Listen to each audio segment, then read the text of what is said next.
नमस्कार, आप देख रहे हैं एपेक्स फास्ट ट्रैक न्यूज। मैं हूं आपके साथ नताशा। कम समय में बड़ी खबरें, सबसे तेज और भरोसेमंद। चलिए शुरू करते हैं अब तक की अहम सुर्खियों के साथ। शुक्रवार को शिलोंग के रिलबोंग स्थित ज्ञान विला आर्ट ऑफ लिविंग आश्रम में सोमनाथ ज्योतिर्लिंग को आम जन के दर्शन के लिए रखा गया, जहां बड़ी संख्या में श्रद्धालुओं ने शिवलिंग की पूजा अर्चना की।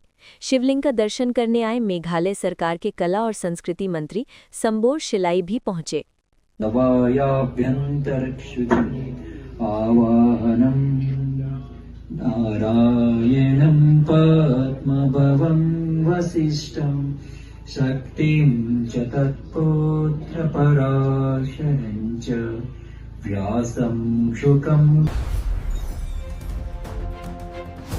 गांधीवादी विचारक एवं समाज सेवा अन्ना हजारे एक बार फिर आमरण अनशन करने का ऐलान किया है। अन्ना ने कहा है कि महाराष्ट्र में लोकायुक्त कानून अभी तक लागू नहीं हुआ है। इसे लागू कराने के लिए वो 30 जनवरी से आमरण अनशन पर बैठेंगे और उनका ये अनशन अंतिम सांस तक जारी रहेगा। अन्ना हजारे की इस घोषणा से महाराष्ट्र के नागपुर में चल रहे शीतकालीन सत्र का सियासी माहौल गर्म हो गया है। अन्ना ने ऐसे वक्त पर अनशन का ऐलान किया है जब केंद्र और राज्य दोनों जगह भारतीय जनता पार्टी की सरकार है। देश के सबसे बड़े प्राइवेट बैंक HDFC बैंक ने अपने सभी ग्राहकों के लिए एक नया और काफ़ी ज़रूरी अपडेट जारी किया है। दरअसल HDFC बैंक की UPI सर्विस कल यानी 13 दिसंबर को कुछ समय के लिए बंद रहने वाली है। 13 दिसंबर के बाद एक बार 21 दिसंबर को भी HDFC बैंक की UPI सर्विस कुछ समय के लिए उपलब्ध नहीं रहेंगी। HDFC बैंक ने दिसंबर 2025 में अपने सिस्टम को अपडेट और बेहतर बनाने के लिए 2 बार मेंटेनेंस का ऐलान किया है, जिसके चलते UPI सेवाएं बंद रहेंगी। इन सिस्टम मेंटेनेंस का मकसद सिस्टम को मजबूत बनाना और भविष्य में सेवा में रुकावट को कम करना है।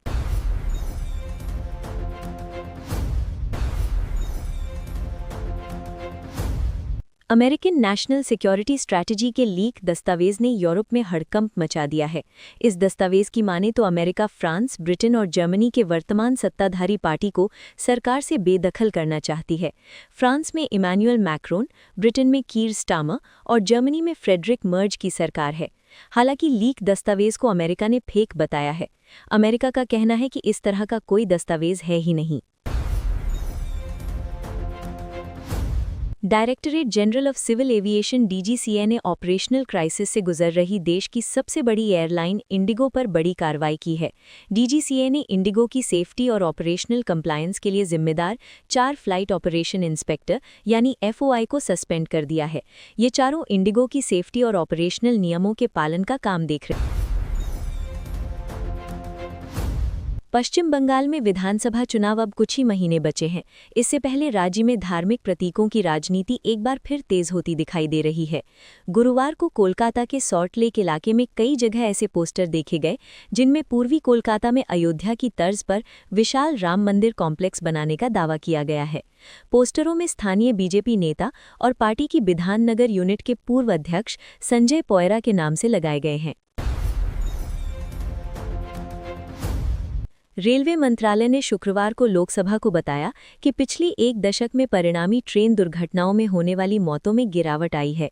2024-25 में केवल 18 मौतें दर्ज की गईं, जबकि 2004-5 से 2013-14 के बीच 10 साल की अवधि में 904 मौतें हुई थीं। रेलवे सुरक्षा से जुड़े एक प्रश्न के जवाब में ये डेटा लिखित बयान के रूप में संसद के पटल पर रखा गया। तो जो 2014 में 135 एक्सीडेंट थे और एवरेज 2004 से 2014 के बीच में 171 एक्सीडेंट थे, वो भी 90% रिड्यूस हो गए हैं। और इसमें और भी फोकस है किस तरह से एक एक पॉइंट पे मेहनत करके उसका रूट कॉज निकाल के उसमें सिस्टमेटिक इम्प्रूवमेंट कर किस तरह से उसको और ज्यादा सिग्निफिकेंटली इम्प्रूव करें। ऑस्ट्रेलिया में स्काईडाइविंग के दौरान एक गंभीर हादसा होने से बच गया, जब एक अनुभवी स्काईडाइवर का रिजर्व पैराशूट उड़ान के दौरान ही विमान की पूंछ में उलझ गया। ये घटना फार नॉर्थ फ्रीफॉल क्लब की तीसरी उड़ान के दौरान हुई।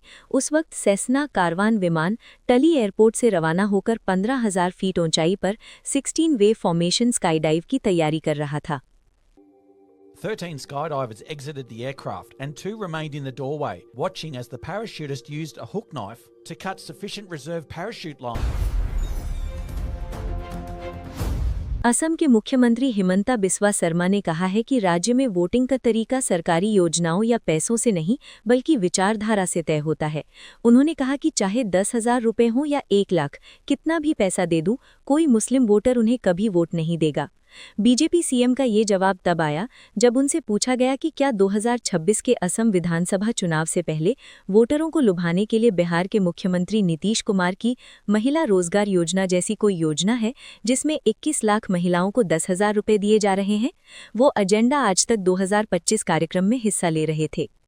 So the silence continue, but one good thing is that there is a collective spirit today to face the silence, and I am sure that our new generation will fight, will keep on fighting, and God will bless us, we will survive. पूरे बांग्लादेश भारत सीमा की लंबाई 2216 kilometre है।